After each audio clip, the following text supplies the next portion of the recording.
Dr. Charles Ugwai, thank you very, very much for that. So, two more people to answer. Of course, going to be Chidike. Francisca asked some key questions about physiotherapy included in the ICU, and talking a little bit about us putting together into the multidisciplinary approach, and then there are a few issues about the condition and stuff. Okay. Thank you very much.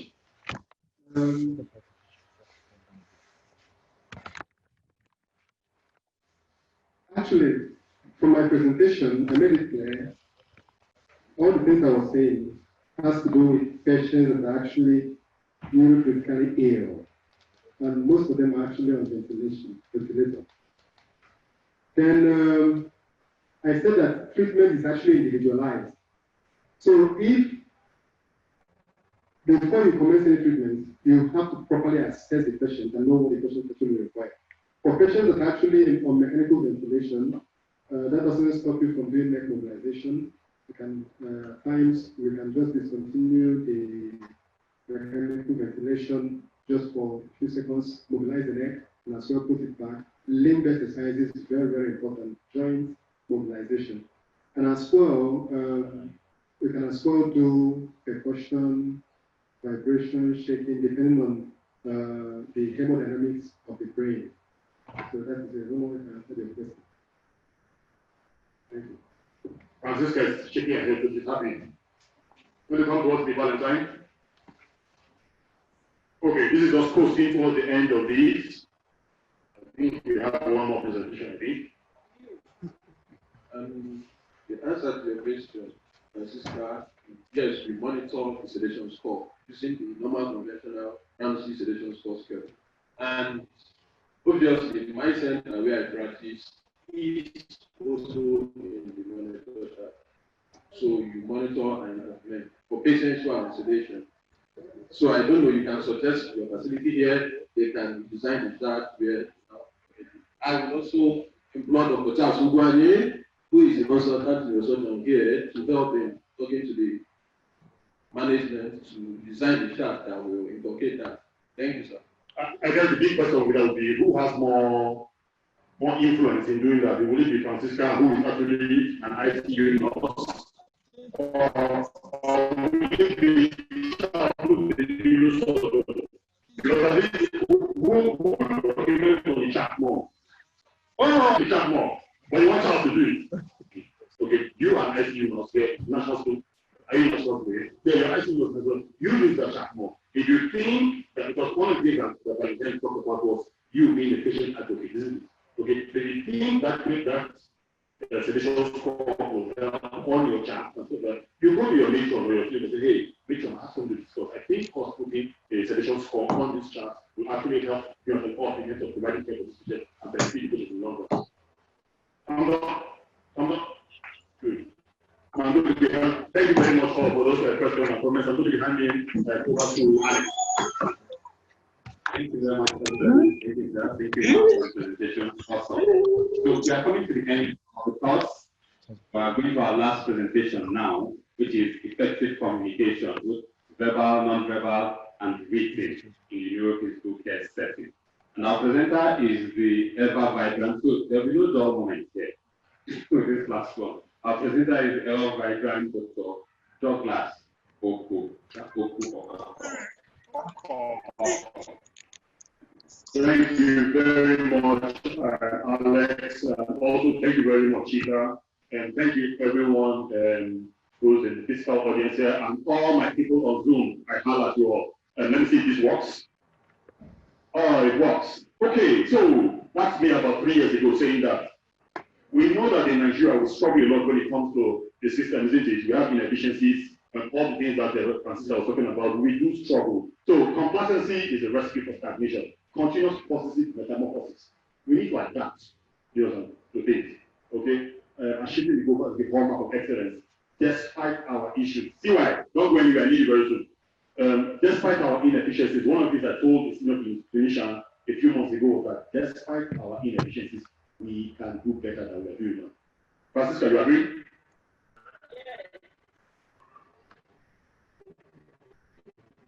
Okay, that's me. I moved back to Nigeria about 4 years ago after completing my training to be a brain surgeon in the UK. And I did that 1 year of subspecialty training as a skull-based and neurovascular and doing some complex brain surgeries. One of the things that myself and that lady there, we can see that lady there, we are really passionate about is actually building human capacity within healthcare. And it's not just about building technical capacity. You know, we always think that it's, oh, you know, and I said that I activate patients and the sort of I can operate. No, it's about building the other things, what we call the soft skills, those non-technical skills. Those are things that can make a massive difference. I was speaking with my elder brother yesterday, and we're talking about Nigeria, about the Nigerian setting, and we know that the 3 prongs that a developed nation stands on are healthcare, education, and infrastructure, right? We know that, okay? But the truth is that in Nigeria, we will struggle for a very long time to get the amount of infrastructure that 200 million people need. That's the truth. So one of the halfway houses we can do is actually build up the human beings. If you can actually build up the human beings, you will go a long way, and that's what the Abuja Neurocritical. Am I speaking loud enough? On Zoom? Ah, yeah, I can see that head shaking. Good. Okay, so yeah, I shall become meditator. So that was actually formed by that lady you can see there. Okay, Loretta, and I'm part of that as well. And this is one of the things that we do to actually coach people and provide training in terms of non-technical skills. And basically, that's what I'm talking about. I'm actually talking about if it works, no, it's not working, that will please. Okay. Yes. Communication. Valentine, he actually said that earlier on, communication. This is absolutely critical. Okay, it's critical in neurocritical care. Okay, so communication is not just about talking or speaking. It's more than that. Communication is one of the key problems that I found out when I came back to Nigeria. I probably knew it before, but just going outside and just spending like 10 years and coming back, it really dawned on me. We are very poor communicators. My God, it's a 2-or-4 way in where people are involved, just everybody to understand each other and stuff like that. And of course, when you're looking at physically ill patients, especially patients that have problems, medical conditions affecting their brain, that is so important. Of course, types of communication, you have the verbal, non-verbal, and also the written. So verbal is actually speaking, isn't it? I'm actually speaking to you now. Okay, I come to see Mariah. I say, Mariah, I have a 37-year-old lady. We are physically there. I'm speaking with her, isn't it? So that's verbal. Okay, and so like I said, speaking to her, that can be on site. You're physically there talking to the person, and that happens a lot, isn't it? Your word rounds, your communication with the team, the people in the multidisciplinary team, and all that. But of course, it can be offsite as well. Nowadays, we do lots of phone calls, isn't it? Lots of phone calls, and we have technology for all that now. And of course, you can do video, okay? And especially the WhatsApp video, FaceTime, thank God for technology. And of course, things like Zoom and people have been coming on in terms of helping us communicate. Okay? So these are verbal communication.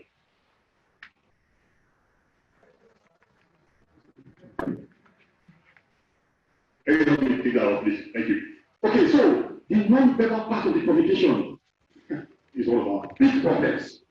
One of our very big problems.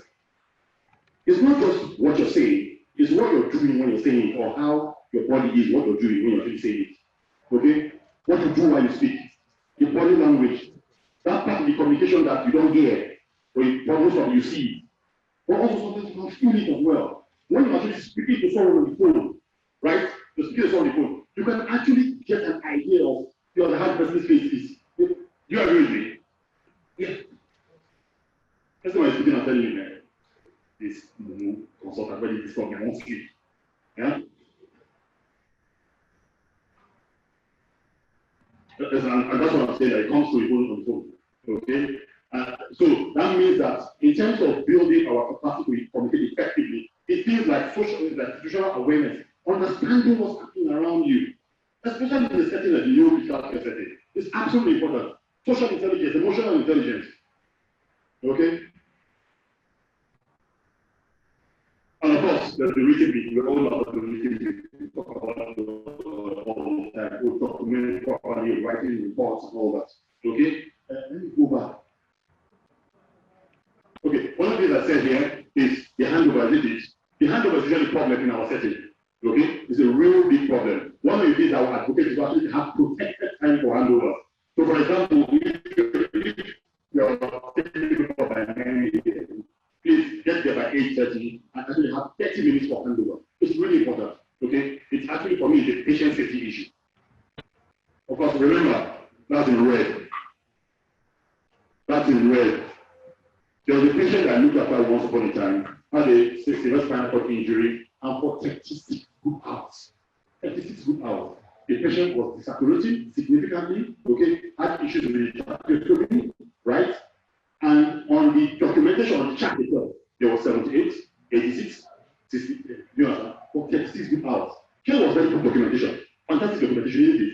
But guess what? When that chart comes to the lawyer in the court, and you see that happening for 36 good hours, it's not going to be funny at all. These are legal documents. You must always remember that.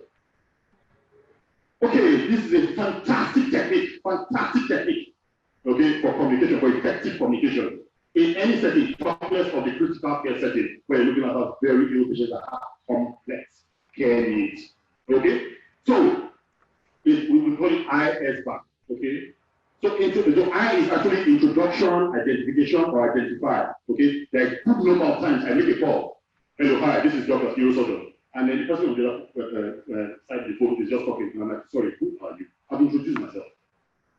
It happens a lot of times. Okay? So introduce yourself. Okay? And then you generally go straight to the situation. Okay? I have this possibility man in the ICU, and I'm extremely worried that depression is head going. That's depression. They might give a background. Okay, now this is a probably 7-year-old man who was at 3 years ago, had a road traffic accident, head injury, he was comatose, he's been intubated and ventilated, these are blood tests and stuff like that, and I'm worried about this. And they go to assessment. Assessment is that this guy is very bad shape, probably is losing the pressure in his head, and recommendation, sir, what can we do? We've done this and done this, what can we do? So, using this strategy for communication as a basis for communication is really, really important. It just helps if you have this strategy in your subconscious, okay, it's really easy to actually flow when you communicate with people within the team. Okay? Okay, so in the Journal of Intensive Care in 2016, they sort of define neurocritical care as this. Okay? Some might be wondering why you bringing boring definition for us. No, I need to bring out some key things there. Okay? If I say that effective communication is extremely important in looking at this kind of patients, you must understand the kind of patients we are talking about. These are not people who have malaria and typhoid. Okay? These are extremely ill patients. Very ill patients. I want to there. So, okay, we talk about specialized care, okay, and neurological support. In red there, these people have life-threatening problems. That's how important and astute you must be as a communicator when you're dealing with this kind of patients. Okay, and of course, there are patients who have neurological and neurosurgical diseases. So, giving and bringing out to these are patients who have life-threatening problems that are actually affecting their brain, right? And so, that tells you that the communication here has to be spot on. Okay, so I call this the web of communication, the neurocritical care web of communication. Providing care for neurocritically ill patients, patients with life-threatening conditions, persons with major problems affecting their brain, is a multidisciplinary team thingy. It is not the neurosurgeon alone. Okay? Everybody has roles and responsibilities, and I thank God that in today's presentation, you have not had only neurosurgeons talking. You've had physiotherapists, you've had anesthetists, and critical care specialists, and also the ICU nurse speaking as well. You've had one neurosurgeon, and you have another one. Okay, so I'm sure we can see that. Okay, well, guess what? Who's in the middle there? Who's in the middle there? People, who's in the middle? The patient and relative. Do you know that when you talk about the multidisciplinary team, the patient and relative are part of it? What do we call that? Patient-centered care. When you're making these critical decisions, please you must carry the patients and relatives along. When you know critical care, there will be a tendency for you to speak more with. You will use it. Okay, because the patients are really unwell. Okay, so recipe for high functioning interprofessional teamwork. Okay, we all know that a team that is pulling together, a team that will function properly, have to work together, and that's actually better for the patient in terms of the standard standard, in terms of the safety, and in terms of the quality of care that you provide for that patient anywhere at all, regardless of the neurocritical care setting. If you're all on the same page, say yeah. Fantastic. Okay, so all these ingredients we need, team structure, process, I'll go through how to a little bit. Okay, leadership, ownership, all those have to be had, then role and task dedication. You're right, communication again. Communication skills. This communication skills thing is so important. When I got to the UK in 2006, okay, the first job I had in 2007, everything you're talking about communication skills. Communication skills, I'm like, wow. All the skills of communication skills is when I got back to Nigeria. I'm like, wow. Look at how important this is. This communication skills thing is so important. It is something that everywhere we provide, that we actually build up the capacity of healthcare professionals, be it, not say physiotherapy, doctors, dietitians. You have to actually train people to do these things. It is not a protocol. It's not a protocol something.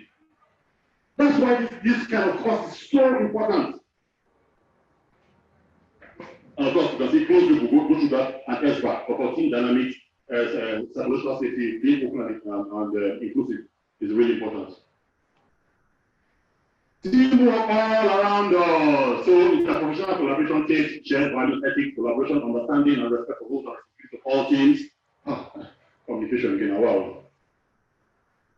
And of course, enhanced teamwork, putting all these things. That's what they call relational coordination. Relational coordination is a strategy. You have to actually pull the different team members together and find best ways to work together. Okay? Yeah, and it has two dimensions: the relationship dimension and the communication dimension. Okay? In the relationship dimension, we talk about things like shared goals, values, shared values. Okay? So if we say that, hey, we are now a team here, our value is that, hey, patient centered care is our value. We want to do everything possible to make sure that despite all the difficulties, all the inefficiencies within our system, we will be able to do better than this. That we will pull together and actually develop a strategy of providing care for Nigerians when we can, that has some level of quality and that's safe. That can be a value.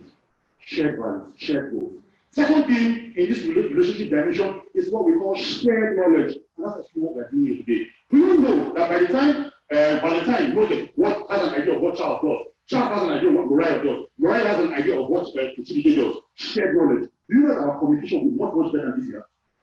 You anybody that is raise up your hand, you can know that is absolutely. Those days of, oh, you know, I'm a doctor, no, so why do you need to do this? No, you're not. Those days are gone.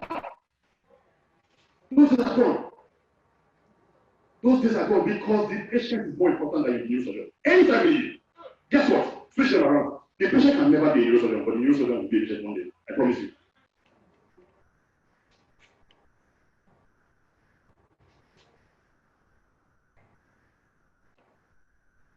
Michael.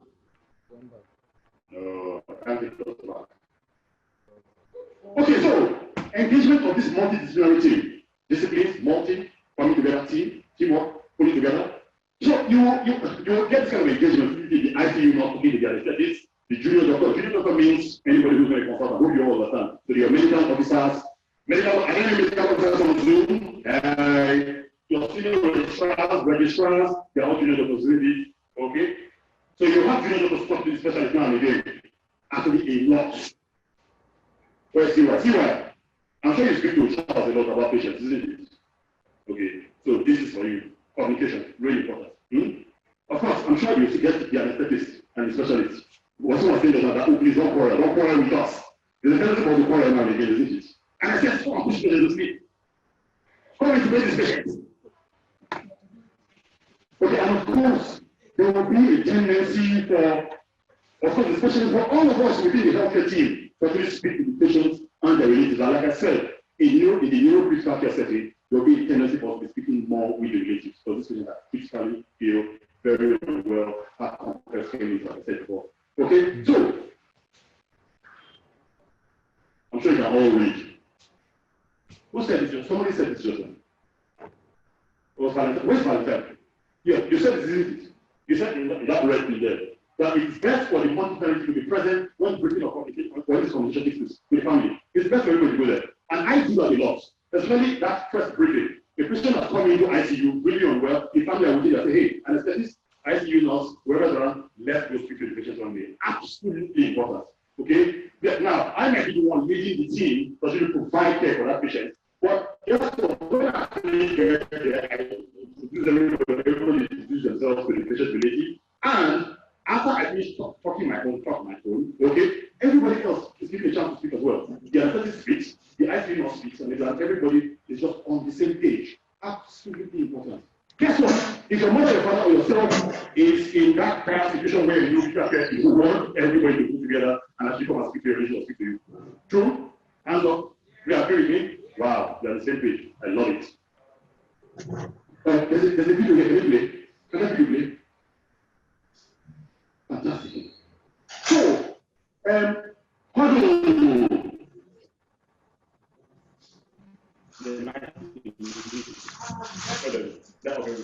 Yes. Huddles are like quick meetings. Quick meetings. Quick meetings to try and review what's happening with the patient and actually decide. Who can give an example of a huddle? Example of a huddle. See why? See why? Like your head is just the shape of your head is just really nice. See why? Tell me. Huddle. Example of a huddle. Quick meeting. To get information about the patient. Quick meeting. You're well done. Yes. You're well done. Come here. Huddle. You're well done. But it's not with, yeah, okay, money meetings, but these are very quick meetings. Really quick meetings. They're not like sitting down, 30 minutes, one. No, they're quick meetings. And they're really, really good when maybe patient has rated something and you just say, hey, so where's the necessity, where's the ICU, where's the discussion? Oh, can we get a quick meeting for you to sit down and discuss the patient? Okay? Really, really good.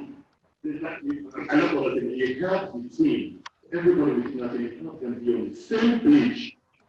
And I just plan based on change. That's what that is. That's called a Google animation. And it was done by Ashanti of Neurocritical. I said, okay,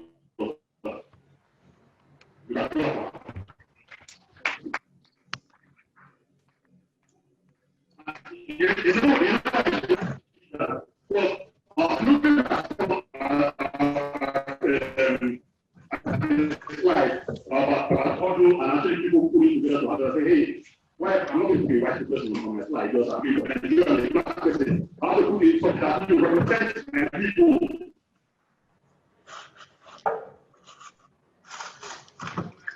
Okay. Thank you, Ashanti. Is she there? Well, I can see her, Ashanti. Strategies that help actually make this communication better, improve them. We know definitely that when you actually improve the strategy, improve communication, that will help patients. Okay, so it helps you as well as a health professional. You actually make life much easier for you. Who are you doing? Hands up. Okay, there's nothing the group of communication. It's really important. And the things like feedback, call out, check, and I'll go through them very soon. Please, if you leave this place today, I hope the people on Zoom can see me. If you leave this place today, please, you can forget every other thing that's said apart from this one.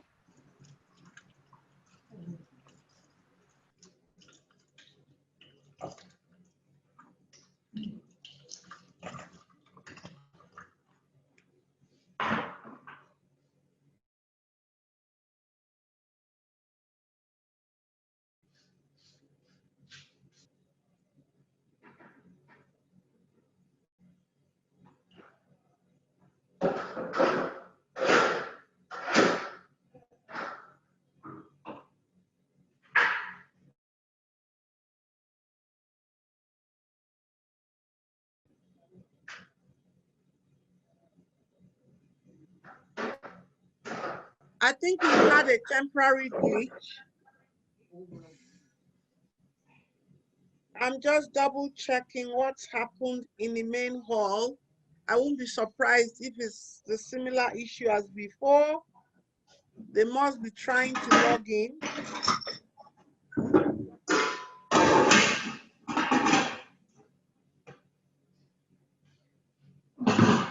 We have lost signal.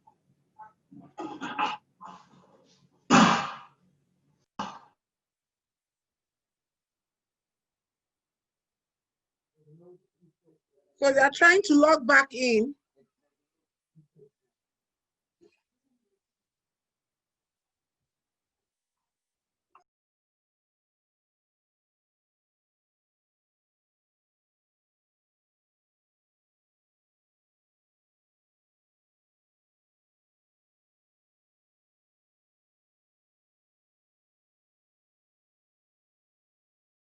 I want to thank all of us for our patience. I know there is a simulation and role play at the end of this lecture, which I think they were just about to start. And I'm just making a call to the hall now to find out what's happening. Bear with me, please. In the interim,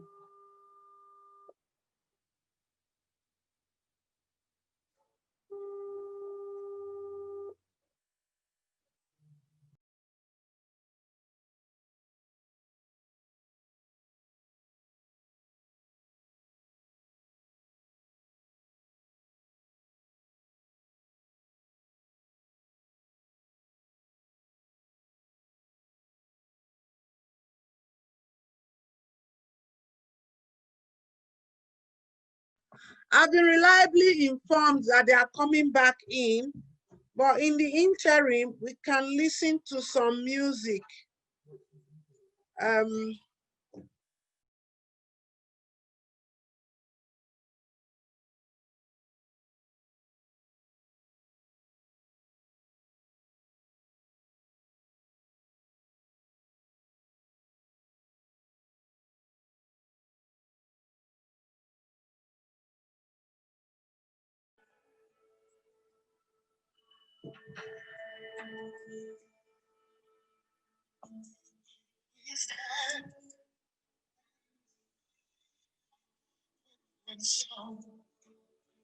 So I can see them logging in now.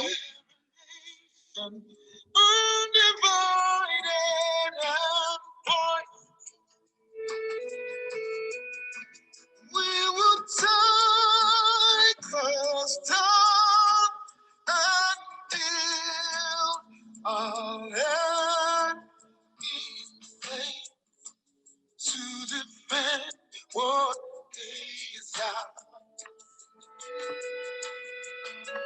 Here we are as a people with one heart for one cause.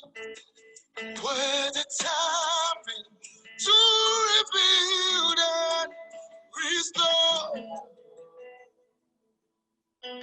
when freedom and truth prevails, our land where there's hope for us.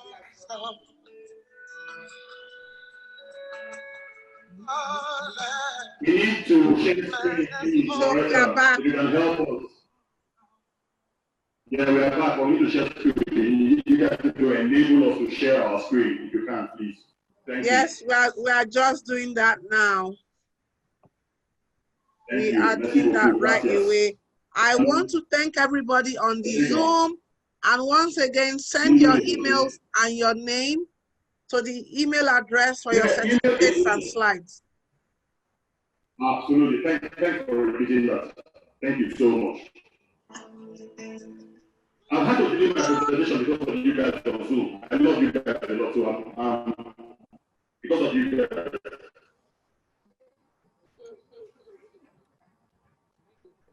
Yes, we can see your slides now.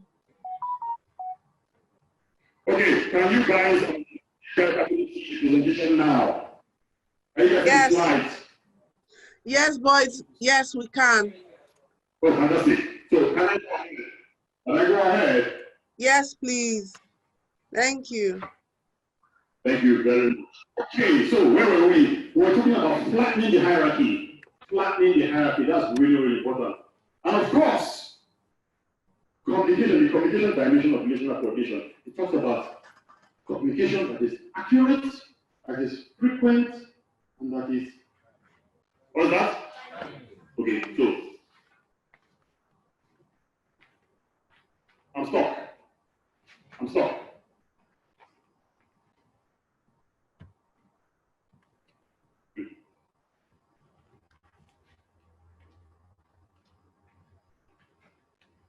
What does that mean then? Time is brain. That is so important. So important. Time is brain. From the time when you actually intervene in the patient, okay? If the patient is here and you intervene here in the beginning, the chance of the outcome that you get is there, isn't it? If you intervene by this time, you're not looking for trouble. Time is great. So when you're talking about communication, I will talk about the strategies, right? So that means your communication has to be timely. You cannot have a patient running into trouble when you say, oh, you know what? And the neurosurgeon, I will call him tomorrow morning. Tomorrow morning, the patient is dead. The patient is dead tomorrow. That's the truth. Phone etiquette, calling out of hours and odd hours. This is one of the first things I actually learned during my neurosocial training. Of course, we go through the IS bar stuff, okay? Now, who else is there? Obina, I'll be calling you what it is. Obina. So imagine you have a patient by 2 a.m. in the morning. Patient comes in, patient is in a bad shape, okay? And of course, you probably have an idea of what to do, but of course, you must run past a consultant, isn't it? And Charles is sleeping sweetly with his very beautiful wife at home. Sleeping. Oh, Charles' body snoring. Charles, you snore. And imagine that you not call Charles by 2 a.m. in the morning. You call him by 2 a.m. in the morning. Imagine you calling him and say, Charles, so there's a 34-year-old woman, she's from Washington State, and she has 3 children. And the guy, you woke him up, the guy can sleep. Charles, what are you doing? You speak on the guy's eyes, isn't it?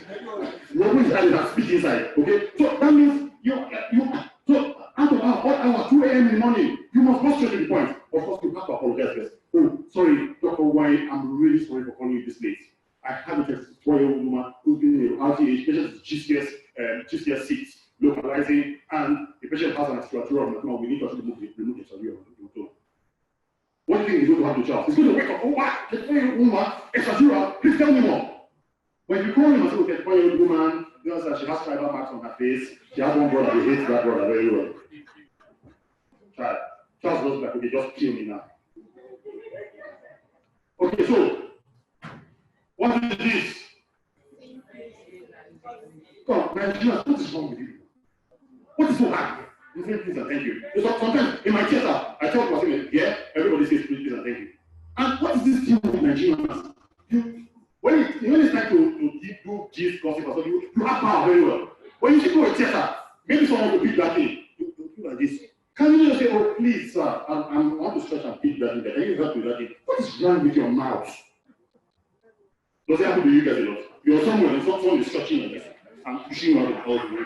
Can you not just speak? Open your mouth and talk. Ma'am, please, I'd like to collect that thing there.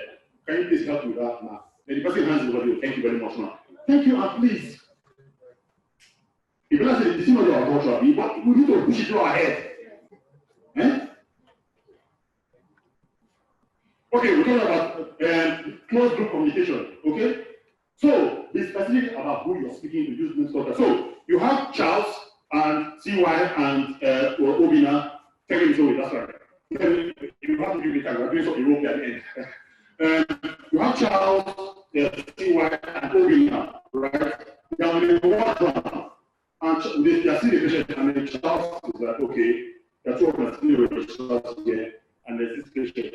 Okay, can we please make sure that we book this patient data? Just book this patient data. It's better for Charles to say, okay, Obina, please, you book this patient for theater. It's specific about who you're speaking to. Okay, and when Charles is saying that, Charles actually looks towards Obina, okay, eye contact, and what he does is hand, so Obina, please do this and stuff. Okay, it's specific about what you want to do. Obina, I want you to book this patient for theater, book the patient for decompressive craniotomy, and please speak to the anesthetist. That's very specific, isn't it? Okay, acknowledgement and notification. Okay, the check backs. Okay, check back. Okay, at some point, Charles called Obina. Obina, have you booked the patient for the decompressive craniotomy? And also told them this is a check back, isn't it? Remember, we're closing the loop of communication. Of course, they have other things like feedback. Obina, please, book this patient for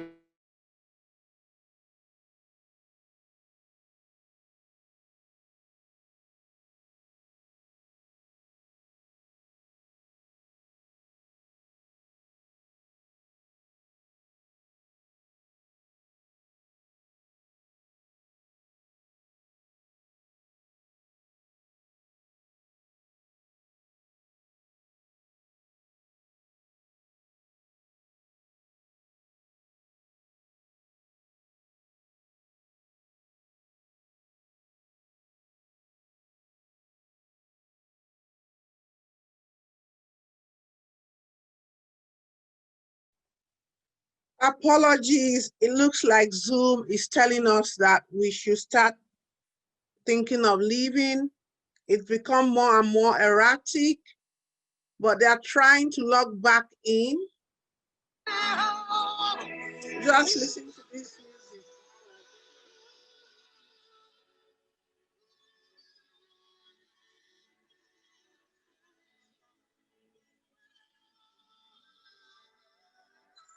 I've chosen this song for a particular reason. It is because everything we are doing here is tied to the fact that every single Nigerian patient is worth it. We must change the healthcare terrain in Nigeria.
Yes, well, I'm sure you'd like to see our slide as well. We're close, we're almost there. I need to share. We need to share, please. You looking on that?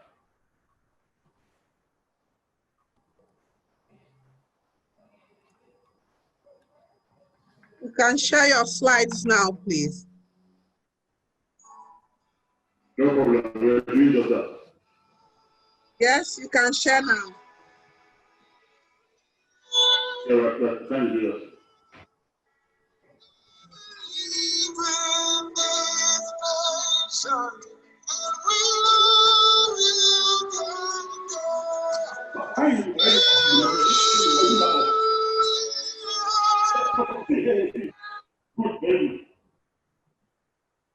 You can share your slides now. I'm keeping them. Excellent. Yeah, we're sharing our slides now. We're not sharing our slides now. Yeah. Fantastic. You got it? Good. Yes. So where were we? We are almost walking home. Okay, that's fine. Can I move my slide by chance? No, I can't. Try. Very good. Okay, so we're here, isn't it? But not being patient advocate, I was saying that the nurses are really strong advocates, or we should all be patient advocates, specialists, physiotherapists, nutritionists, radiographer, everyone, we should all be patient advocates, because guess what? We are all potential patients, all of us. And that's basically what I'm talking about, being able to step into their shoes. Loretta, can I tell them, Loretta? Can I tell them? Yeah, Loretta has had brain operation. Okay. Yeah, Loretta has had a brain operation. I know what it means for the family of people who have a brain operation. Yeah. Yeah, around you are scared, isn't it? Loretta, you run away. I did my secret. Okay, so you ran away. yes. Okay, but keeping. I remember this same patient that for 36 hours was saturating happens to me. When the patient was really, really bad, we had to sit down with the family to actually update the family about how bad things were and actually just bring them up to speed. And of course, I was there trying to break all these big medical dragons down to the patient, and then we now handed over to the anesthetist to speak. And he was like, oh, the ventilation started the mold, and they were like, the family of the patient were there as well, ventilation started the mold. What does this thing to say? Please, can we please reduce the medical jargon and break it down to simple simple language. Have any of us here been really ill before? Do you know what it means to be vulnerable? Do you know how the patient's family, how they feel? That's the empathy thing.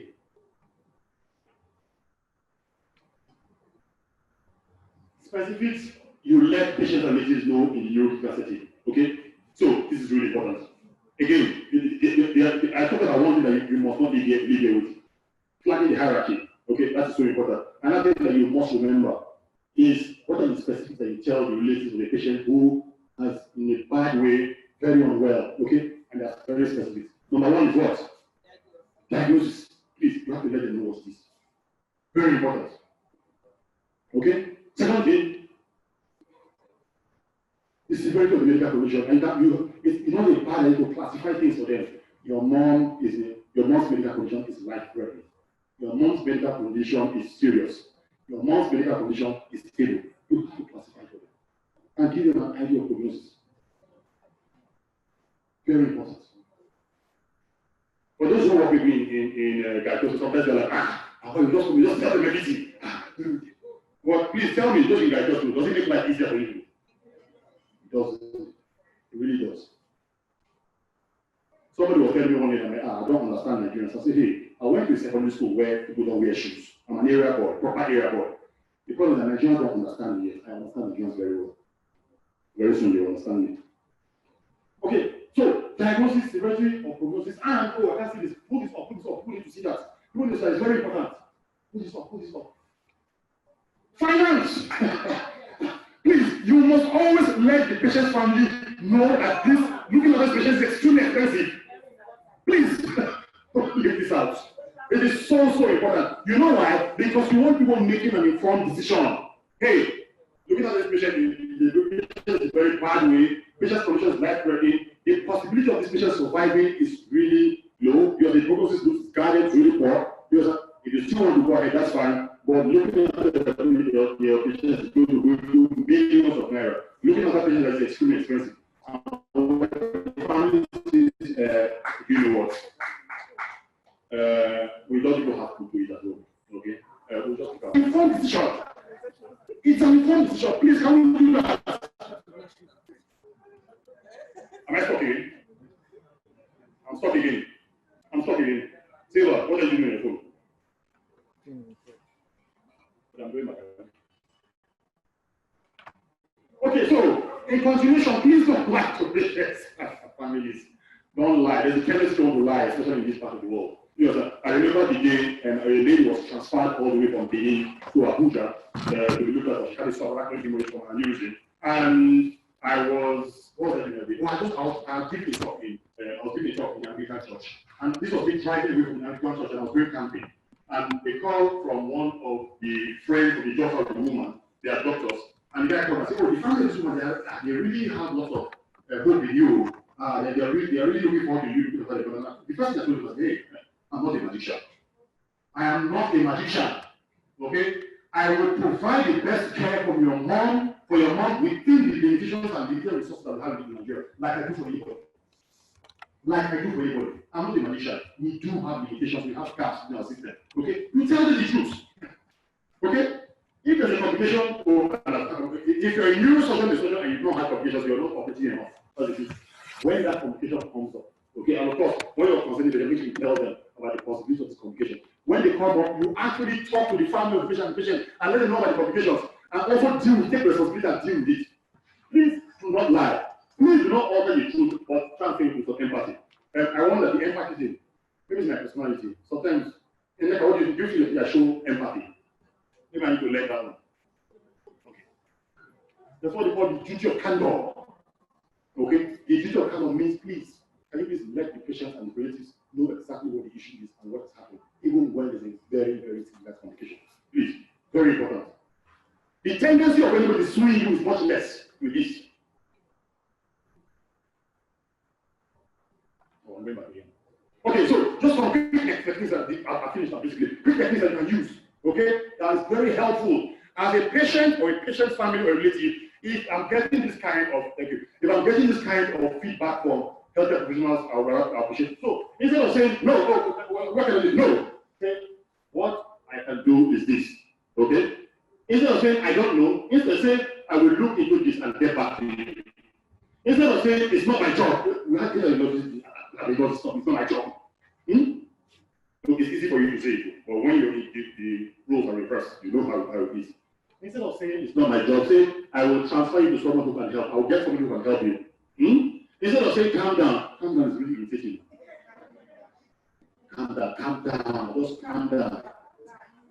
You think you're helping, relax, but no, you're making things worse. So my mother is crying, I tell you to calm down. Really? Calm down, what's wrong? Instead of saying, I'm sorry, I appreciate what you're going through, I'm taking you that, instead of calm down, relax. I'm busy right now. That's when you report this, you just close the door, I'm busy. Why don't you say, please hold on, I'll build you in a moment. Hold on a moment, I'll build you very soon. Okay? And then instead of saying it's not my fault, I'm trying to be defensive, why don't you say instead, let's see what we can do to sort things out? Okay, so role play. Can we get 3 seats here, please? 3 seats. 3 seats here, please. 3 seats.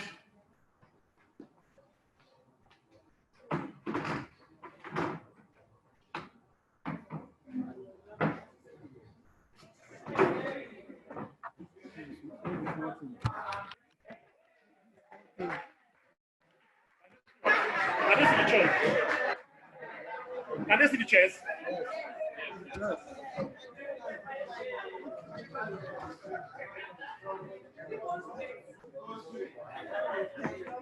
Okay, so role play. Let's make this real now. You know, I told you I'm not a theoretical person. Let's make it real. Let's make it. Who wants us to make it real?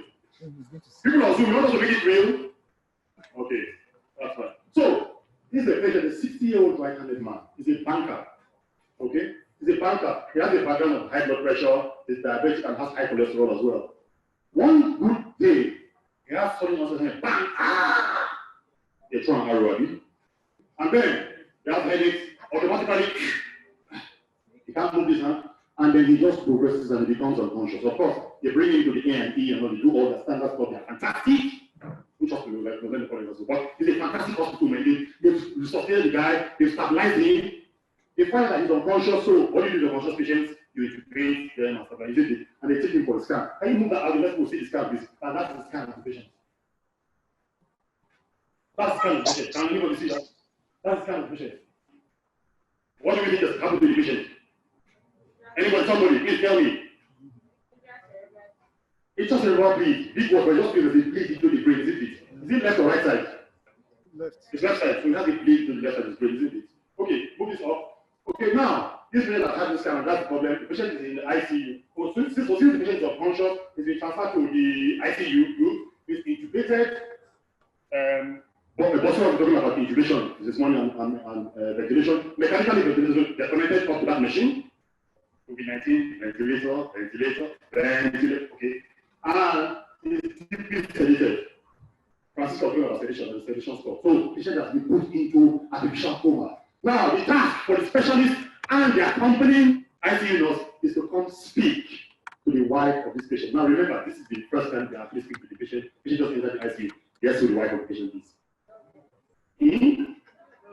Who's the wife of the patient? Why was so wicked? Okay, so who is the specialist? Douglas. The specialist is CY. CY, come here, the specialist. You're going to come and speak to the patient. Okay? Who do you guys think the ICU nurse is? Is she Francisca? Francisca. Okay, let me give you options. We're going to vote here. Should it be Francisca or Valentine? Francisca. Okay, so for those who want Valentine, say aye. For those who want Francisca, say aye. Even though I say aye, the ayes have it. Okay, so what do you want the wife to sit down? You want to sit at the middle? Okay, wow. Okay, we need the second mic, isn't it? We need the second mic. Where's the second mic?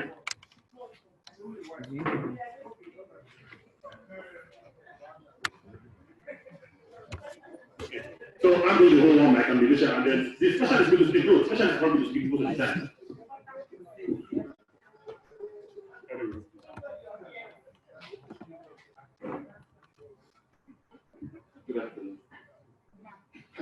Okay, let me just use one bad. This way they come with I don't die. Okay, well done, sir. So this was kind of yours. I like it. My name is Oscar Opata. I am the neurosurgeon. Neurosurgeon. Yes, That's what I did with brain. Okay. And may I introduce, this is my colleague. Okay. And I can't woman. Okay. What did she do? She be doctor. No, she's an ICU. Oh, and a nurse. Okay. Welcome, nurse. Even at my husband. I love the man. May I begin? And may I ask, what do you understand? I don't understand anything. What did you say the guy again? I don't understand anything. Me and Jack just dey house like this. We just dey for evening like this. We say maybe because all our children don't come up for house, they don't go fish. We say maybe just chop. You understand? Suya. Before I say anything, the guy just drop for ground. Then we go, before I say anything, I say, Jack, move, Jack. Before I say, Jack can't just be like this. Now my sister now winch. He is jealous of this. I know. He is jealous of this. So I'm going to come to this hospital. So when I come here, I don't talk for. I love this man. He don't take care of me since. Now what I know be that I don't know if sure that you want me to talk Dr. Patata. Okay, may I confirm that you have not prayed for what happened? I don't know which of the crew inside, but me no say so I know say something the worry man Jack. Where they faint, I see let's say faint. I don't know. But I know as we come inside hospital, we can't go that way. We not call that or something like that. They can't do matter, they can't put surgery for they don't kind of say they want to do scan of your brain. So me, no one talk to them. I don't need that. Hey. I would like to explain to you, okay, what happened to your husband. Okay, I like this your very English way to talk. I'll talk you through the diagnosis and then the treatment. Diagnosis. What should be done on the diagnosis? That's what the worry about. Yeah. Okay, thank you. I would like to know that diagnosis team. For the presentation, the husband initially, he's unfortunately, I'm sorry to say, in coma. He did come. He waited to talk as bad, well. Yes. The way we create consciousness level, you are consciousness level, you understand what for your husband, consciousness level is 8 and below. Okay, 8. So they become normal. So yes. No. What I mean, yes. What I mean is so 8 and higher or low? No, very low. 8 they low. Very low. For 10 minutes, they become normal. And that's why we're taking you to the ICU. Okay. And maybe that will go that place where they can go to. Yes. And that's why the ICU must be okay. Thank you, my sister. Okay. And then from your husband had a stroke. Stroke? Yes. If you get this blood pressure, we get to. You know the please take medication. Yes. That's true. Your blood pressure has not been better. Your husband had a stroke and unable to get the scan. That's kind of yes, the brain scan. And this kind of stroke is the one that he has bled into his brain. Hey, my name is. He has bled into his brain and it's quite serious. And that has caused him to be unconscious. Right now he's in coma. We don't can finish so. I didn't say so. What I mean is that his condition is critical. Okay. It's serious. But we're going to do our best. So what do you want to happen now? Okay, so what you don't tell me now, let's say in the very bad condition, in faint, in the coma, that means they're unconscious, yeah. And you say don't bleed for your brain. Yeah. What do you want to happen now? Okay. Right now we're going to make a decision. We're going to explain to you we're either going to manage him medically or take him. Hey, surgery. Yes. That's where the operator they survive. Survive. We need to take him to the surgery to remove the very good. Okay.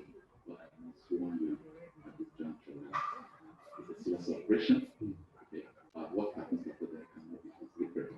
Okay. So I will just do. He may go on to improve. Not improve. Okay.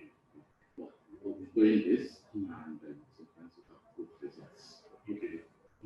So we're going to work with a team approach where the neurosurgeon is going to work in condition with an assistant, a period of nurses. And after the operation, we're going to spend more time in the ICU. Okay. There with ICU nurses. This time very much involved in your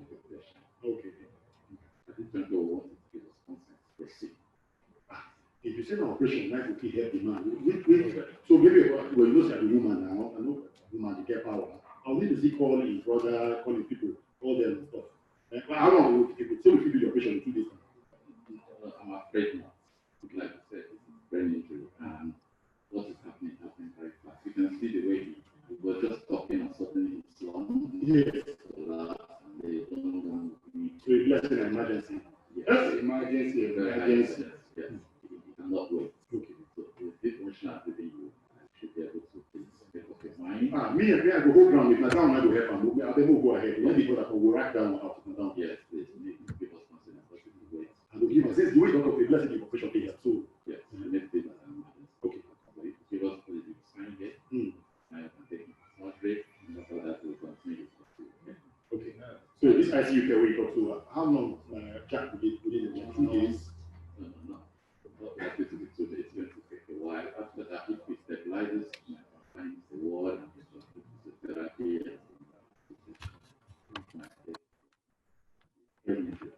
Guy, you did so. Jack. No, I think it's so. Some people recover from such conditions, even though it's very serious. Okay. So this thing, like how much it will cost? Like 200,000. This, but the truth is, if the government hospital, for one, the ICU.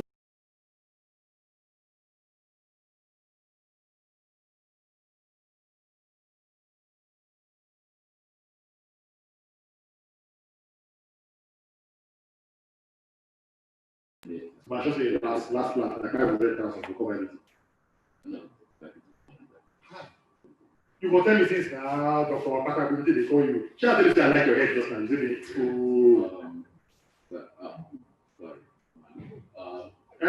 When things are hard, like you say, you call me. Right now, our focus is to give them the concept. Okay, the money. No, that one, Dr. Wapaka, we don't pass that one. I don't give you consent. Okay.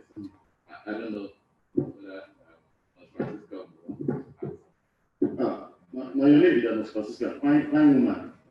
Madam, I can understand you are very worried now. Seeing what you're going through, I really understand what you're going through. So, like I said, your husband, even after the surgery, is going to be in this ICU. So Now, we look after him. Yes. See all those machines that is on. It's not to scare you. It's actually there to help your husband. But that's to wait him out. And because he knows he's on his own. So that machine will use them. Which machine down? Now wait in bed. That one, you say COVID, they will ventilator. That one. Okay. To help him breathe. So after this surgery, we are hopeful that maybe he will start coming up and gradually we take him up. And along with that, you might not be able to speak with him, maybe he may not respond because aside from his condition, yes, we still have to keep him calm on the machine. But as you are coming to see him, you are free to speak with him because he will actually be any and responsible. Okay, thank you for telling me. You don't need to be so worried. I don't need to be worried. My Oga, they say don't fix it. They cannot be worried. We will do our best to take care of your husband. Your wickedness is not being as naive. Madam. I know you shall continue. Like I said, ICU is very, very expensive. Very expensive. I know you talk true. I'm not going to lie to you about that. I need this because we brothers. Make them listen to you.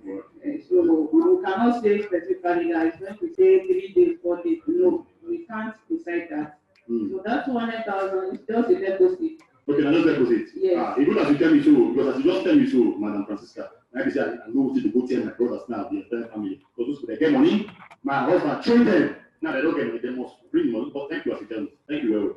Okay. Let's wrap up there. Let's wrap up there. Thank you very much. Okay, so, audience, any assessments? Okay, let's go back to it. Go back. Okay, thank you.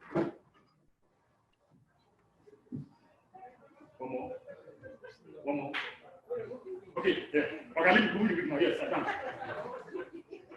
How do they manage this? Okay, so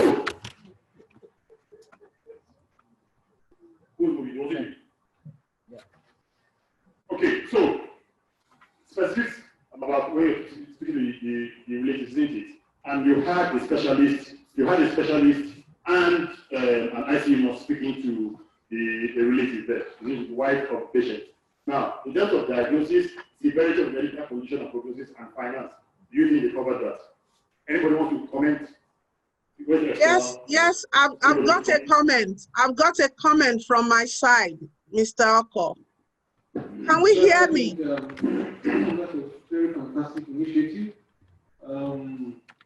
Just out of the news, but bang on the issues we're discussing here today in terms of communication. Response from Okada and Francisca, yes, and Okada they did great response in terms of taking charge of the situation and providing information, addressing the severity, and also taking the concerns of the patient relation as far as finance is concerned. It's quite commendable. Very short notice. The response was quite. So I'm giving a round of applause. Thank you very much. I have a comment. I have a comment from the Zoom side. Yes. I do have a comment from the Zoom end. And I want to comment. I want to comment. Okay, let's come back here quickly. We'll be wrapping up very soon. You have Peter at the back and you have Chris here. Give to Chris first. I want to. Can I speak? I think Uma was not saying you were not very educated. I was speaking. Well, you speak good thing now. Can I speak? Yeah, communication. I think see what else you are just putting come down and that's really, really important. Very, very important. Extremely important. We are close to on Zoom, are we?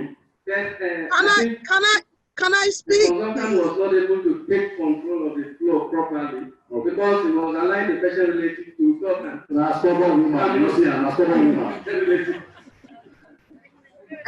hello. Anybody else? Any comments? There's one comment from the lady beside the man, and there's one comment from the gentleman just next to see why there. Are we trying to establish contact? Yeah, well, I know everybody here is famished, everybody's tired. There's food outside, guys. So, okay, my own comment is that it was first of all, it was a fantastic role play. But when the consultant was talking to the patient asked him some questions that quoted him out of context, and he said something like, I didn't say so. I think rather than that, it's better to say not exactly, but this is what I actually mean. True. True. Very true. Thank you very much for that. I also wish that the deposit stock is as low as that in real life. Please take it away. Okay, I want to commend them for that. What I also noticed for the doctor is that there's something needy that doctors usually do. Once they ask us about the money, we say, I don't know anything about it. I'm not really, even though that in most government hospitals, we're not the cashier, we should have an idea. So she kept on trying to drag out an amount from him, and he kept on saying from 200, maybe 300, maybe 400. I think we should have been, as doctors, we should have an idea that ICU care will reach 1 million. Or more. We should know the exact amount. We have an idea. No, but it's important because we have to make a decision at that point in time. And the truth of making that decision is timely. Yes. That's the key thing. It's timely. So let's stop and keep on saying go to cashier to find out the price. That's one. Number two is that the nurse said something that you don't say to people in such. Don't say, I understand what you are going through. Because your own husband is not lying beside him. Even if your husband was there, your situations are not the same. So you may appreciate it, you may see it. For some people, when you say, I understand, they actually start fighting because you don't understand. Thank you. Good. Thank you very much. How are we Zoom? Can we come on to Zoom? Can we come on to Zoom? We do have, I have a comment from Zoom. Can you hear me? A little bit with the technology. Can you hear me?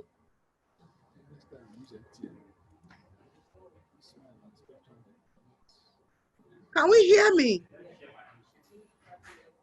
No, it's not from us. Actually, not from us. Our network is in time. Our network is in. We are still connected. Silva, everybody's looking for us. Can we hear me? Can we hear me on Zoom? Yeah, Lawrence, I can hear you. I guess you're not hearing from Venue. Yeah, I don't think hear they are. you, but yeah, I guess Douglas and Co, they can't hear you. Yeah.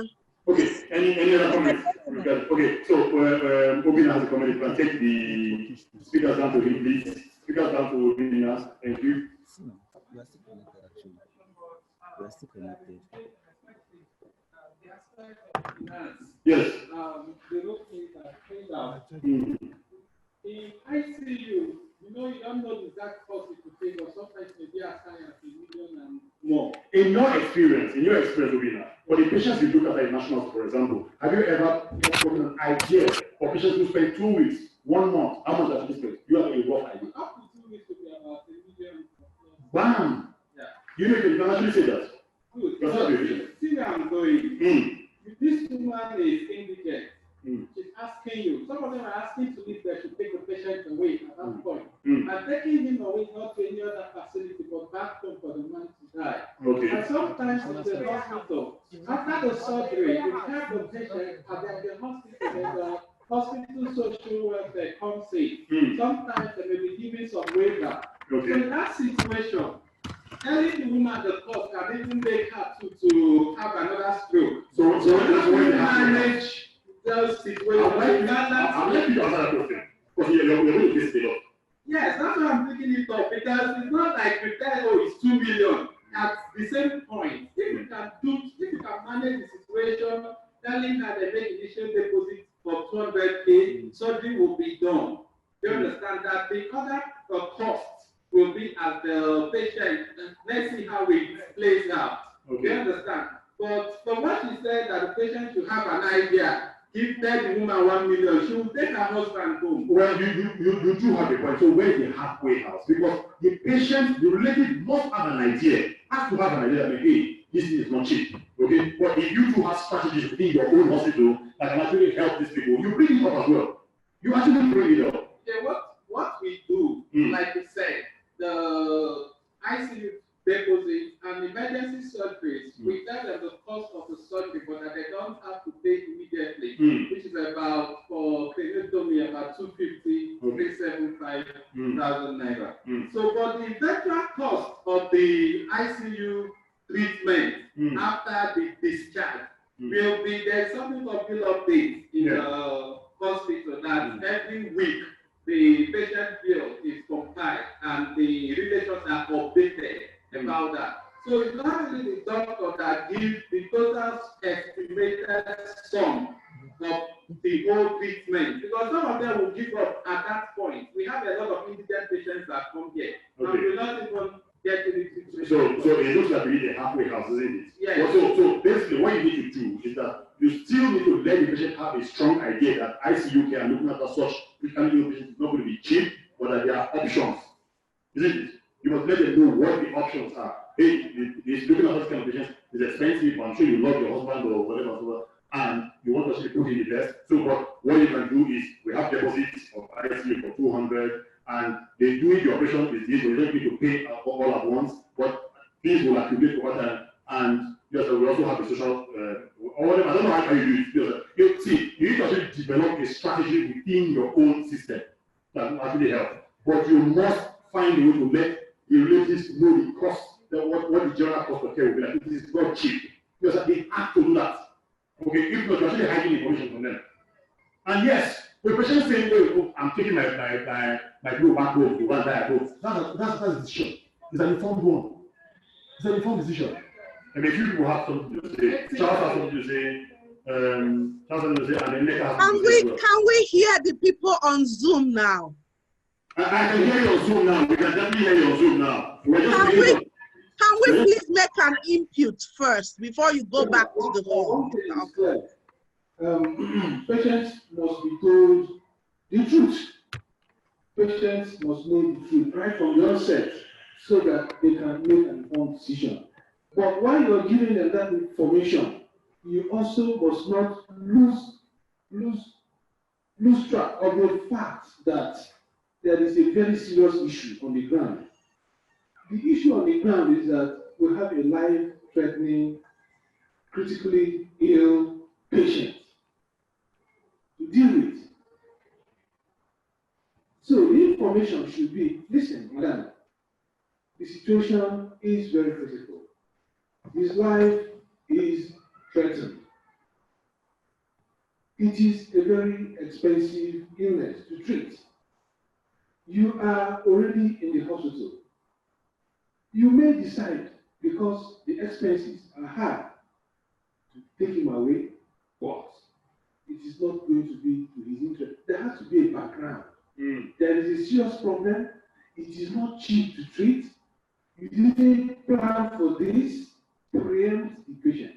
But when you're preempting the patient about how much it's going to spend, you're also painting a picture of how critical this situation is. Absolutely. And the fact that he has already made it to where care will be provided, it is not going to be advisable to move that patient any further.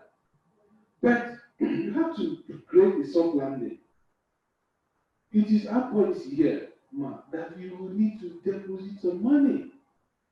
You will need to deposit some money for ICU because that will cover for the drugs. You will need to deposit some money for surgery. The overall cost of the treatment, I cannot give it to you now because right now we don't know how long it's going to be in the ICU. Right now, we don't know how much drugs we're going to consume and other treatments that will come up. But for now, let us deal with immediate. Let us deal with what we know. If you deposit 200,000 for the ICU and deposit 250,000 naira for surgery, the initial care we provide. Subsequently, the bills will be updated. But let me warn you, this is not all the bills, but this is what you need to do now so that you can begin the process of saving your husband. I think this discussion should move along this line. A round of applause for Charles. That is how we should go. In whatever facility you're working in, you must have an idea. What is the initial deposit to be made before you proceed with treatment?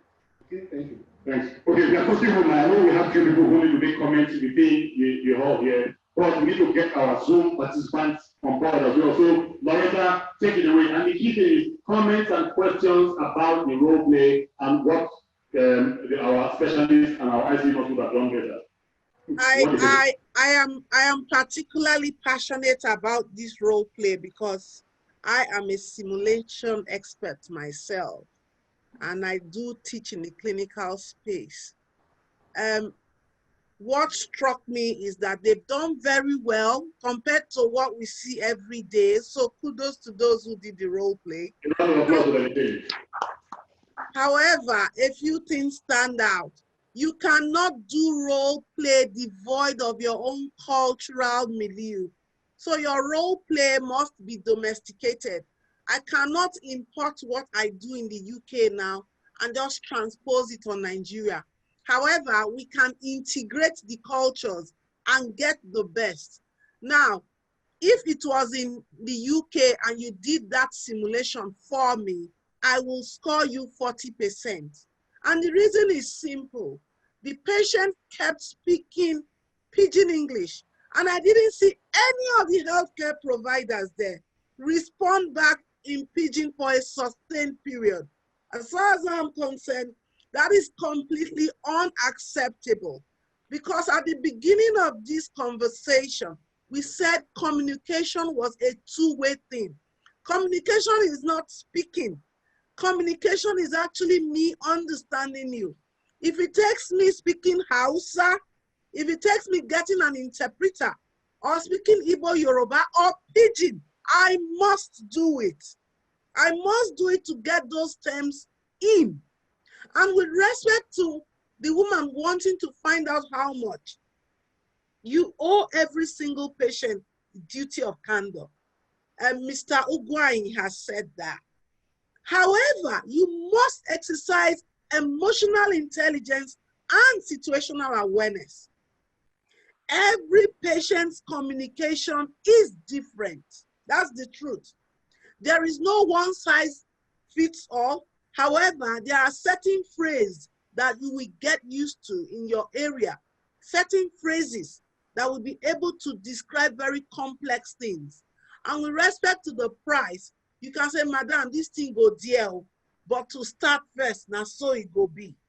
You know, you're allowed to do that. And there was a symbol that Douglas showed. He showed an hourglass. Time is brain. You must communicate the urgency. You must do it in a loving way. You must remember that it could have been you. I think if each and every one of us ask ourselves, could this woman be my mother? Can the man on the table be my father, my brother, or my husband? Then we will actually understand how we must communicate with our patients, patient relatives, and of course, with other care providers. I will end on the note that this role play has exemplified speaking with patients and patient relatives, but it hasn't really brought out what I have experienced amongst care providers. I will not, and I repeat it here without any apologies, I will not be able to make any excuses for a doctor who goes onto a ward like the ICU. He doesn't or she does not greet the ICU nurses or the healthcare assistants. She does a ward round or he does a ward round and does not inform them of what the outcome is. Ideally, you should go there and say, nurses, good morning, whatever their names are. How were the patients overnight? What are your observations? What are your thoughts? Okay, can one of you come with me on this ward round? And then when they come with you, you communicate to them as well the decisions that have been taken. You must clearly cascade information, otherwise it becomes a safety issue. And we must all remember that the Nigerian patients are worth every single time we spend making things clearer for them. We need to upgrade their own healthcare seeking behavior. Kudos to that patient in that role play. Many Nigerian patients become very timid. They will not ask their healthcare provider anything. My brother went to the hospital last week and I said, what medicines were you giving? He said he didn't ask. I told him, go back there and ask and come and tell me. We must empower our patients, empower our nurses, empower everybody around us, because tomorrow it may just be us. Thank you. A round of applause for Loretta. A round of applause for Loretta. And so basically, rounding this up, everything we've done here so far in terms of all the courses, all the talks that we've given and all of this, just to help build our capacity, to help create an environment that fosters teamwork. And we do this for one reason and one reason only: the Nigerian patients are worth it. Thank you very much, everybody. Thank you very much, everybody on Zoom. And thank you all. And bye-bye. Bye.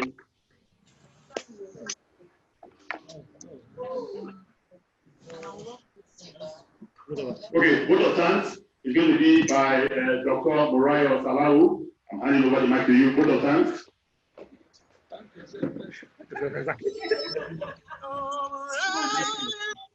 Thank you, everyone, for attending the North Abuja conference.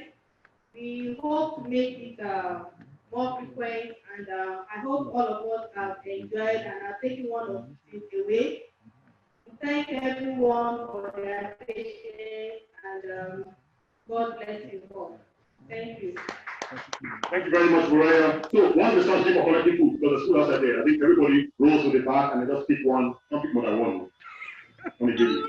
You want to say something? You want to say something? Sorry.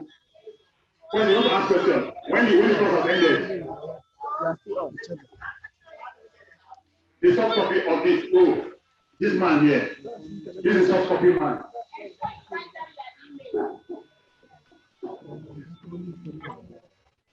Okay, let me just pick it.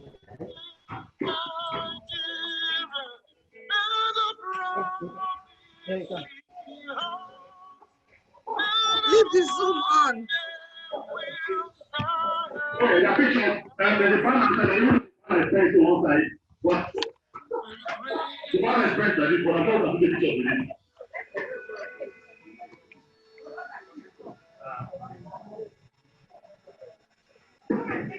We are many people, different tribes, different tongues, we're united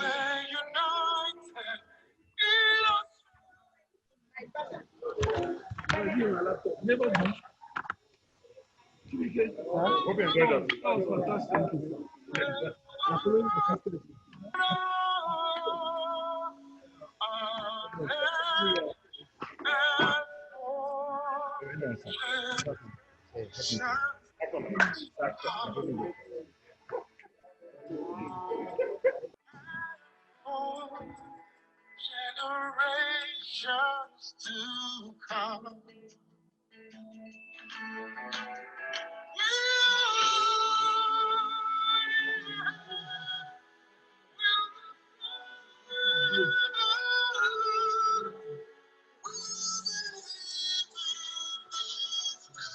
So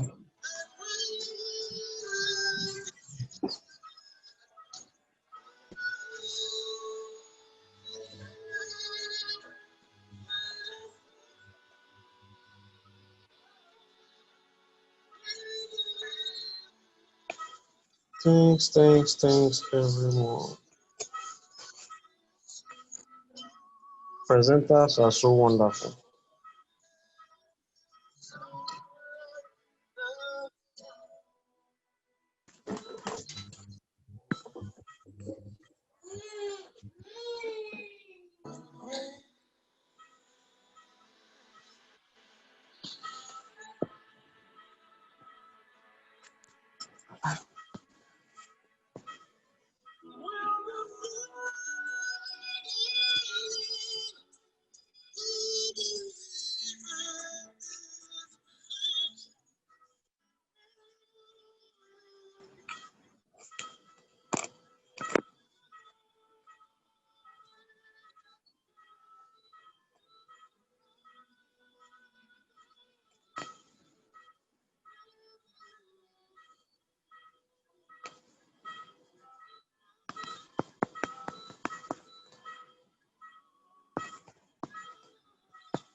Is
now or never. We are forever. Africa is now or never. And we need and fix it for good. Right is now or never. Use it forever. Right is now or never. I love it and fix it for good. Now or never. Use it forever.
Never.